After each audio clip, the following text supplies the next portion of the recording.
जैसे ही Indian government ने semiconductor plot launch किया, उसके बाद ही वेदांता की शेयर्स गिरने लगी। Yes, shocking but true.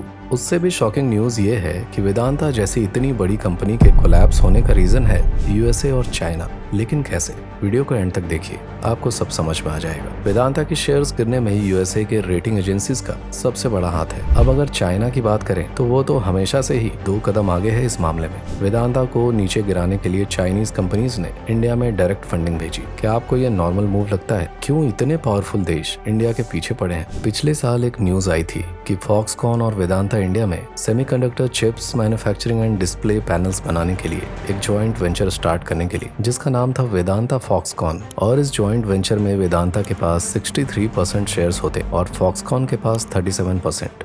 Indian government के द्वारा लॉन्च किए जाने वाले एक बहुत बड़ा मिशन था, जिसके तहत 1,54,000 करोड़ की एक बहुत बड़ी इन्वेस्टमेंट होने वाली थी। ये एक बहुत ही बड़ी अपॉर्चुनिटी थी हमारे इंडिया के लिए। इसके द्वारा बहुत सारे जॉब वैकेंसीज भी होने वाली थी। लेकिन कुछ ही महीने पहले एक खबर आई कि फॉक्सकॉन ने इस जॉइंट वेंचर से स्टेप आउट कर लिया है। लेकिन क्यों? जब इंडियन गवर्नमेंट ने वेदांता पर इतना भरोसा किया, तब आखिर ऐसा क्यों हुआ कि फॉक्सकॉन ने इस जॉइंट वेंचर को तोड़ दिया? वैसे तो जब उनसे ये पूछा गया तब उन्होंने ये साफ कहा कि ये एक म्यूचुअल डिसीजन है। लेकिन क्या सच में ऐसे ही कारण है? अदानी ग्रुप के बाद वेदांता ग्रुप ऐसा है जिसका 50% वैल्यू क्रैश कर गया। बिना वीडियो को लॉन्ग और कॉम्प्लिकेटेड करे, चलिए इस चीज को समझने की कोशिश करते हैं। जैसे ही इंडियन गवर्नमेंट ने सेमीकंडक्टर प्लॉट को लॉन्च किया और इसकी जिम्मेदारी वेदांता ग्रुप को सौंप दी, बस उसके कुछ ही महीनों बाद यूएसए के rating and research agency S&P Indian mining giant Vedanta के ऊपर एक रिपोर्ट पब्लिश करती है। इस रिपोर्ट में वेदांता ग्रुप को B नेगेटिव रिपोर्ट देते हुए कंपनी के फाइनेंशियल हेल्थ पर सवाल उठाई।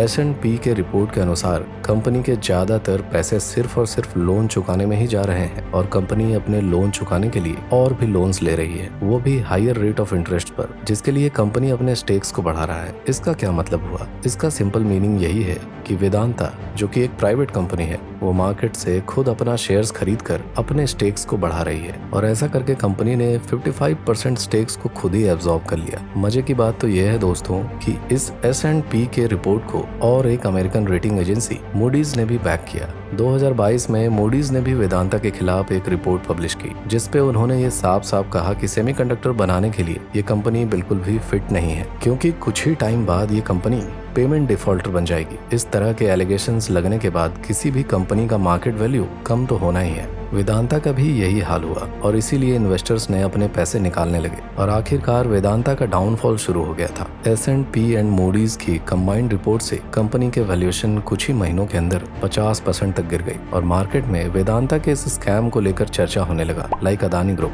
इंडियन मार्केट में वेदांता की एक नेगेटिव इमेज क्रिएट हो गई। वेदांता के इस स्कैम के बारे में लोगों को पता चलने लगा। वैसे वैसे वेदांता के स्टेक्स गिरने लगे। अपने ऊपर लगे सारे एलिगेशंस को रॉन्ग प्रूव करने से पहले ही फॉक्सकॉन ने ये सेमीकंडक्टर का जॉइंट वेंचर क्यों तोड़ दिया? Reason number 1, rejection of subsidy. Government ने वेदांता फॉक्सकॉन के जॉइंट वेंचर को 28 नैनोमीटर के चिप्स बनाने के लिए मिलने वाली सब्सिडी को रिजेक्ट कर दिया था। रिजेक्शन का कारण था कि उनके पास कोई भी टेक्नोलॉजी पार्टनर नहीं था और ना ही मैन्युफैक्चरिंग ग्रेड टेक्नोलॉजी लाइसेंस था। अगला रीजन है फाइनेंशियल प्रॉब्लम्स। इस जॉइंट वेंचर के सेमीकंडक्टर प्रोजेक्ट में जो 1,54,000 करोड़ का इन्वेस्टमेंट होने वाला था, इसे वेदांता डेट या फिर कर्ज के मदद से इन्वेस्ट करने वाली थी और इस प्रोजेक्ट के फाइनेंशियल बैकिंग के लिए वेदांता ग्रुप कई सारे फाइनेंशियल इन्वेस्टर्स से मिली, लेकिन कहीं से भी इन्हें डेट नहीं मिली। बहुत सारे फॉरेन इन्वेस्टर्स से भी बात किया वेदांता ग्रुप ने, लेकिन विदेश में चल रहे रिसेशन, बढ़ते हुए इंटरेस्ट रेट्स और कई सारे और भी इश्यूज की वजह से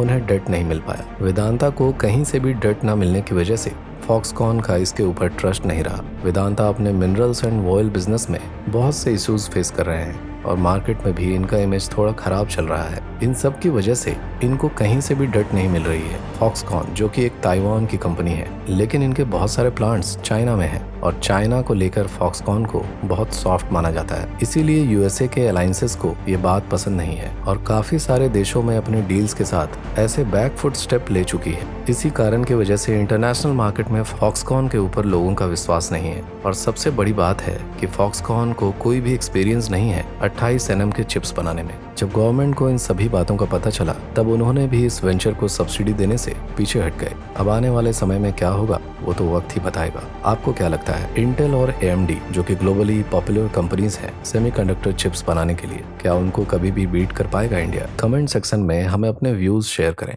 और हाँ, इस चैनल को सब्सक्राइब करना ना भूलिए। वीडियो अच्छा लगा हो तो please like, comment and share. धन्यवाद। मिलते हैं अगली वीडियो में।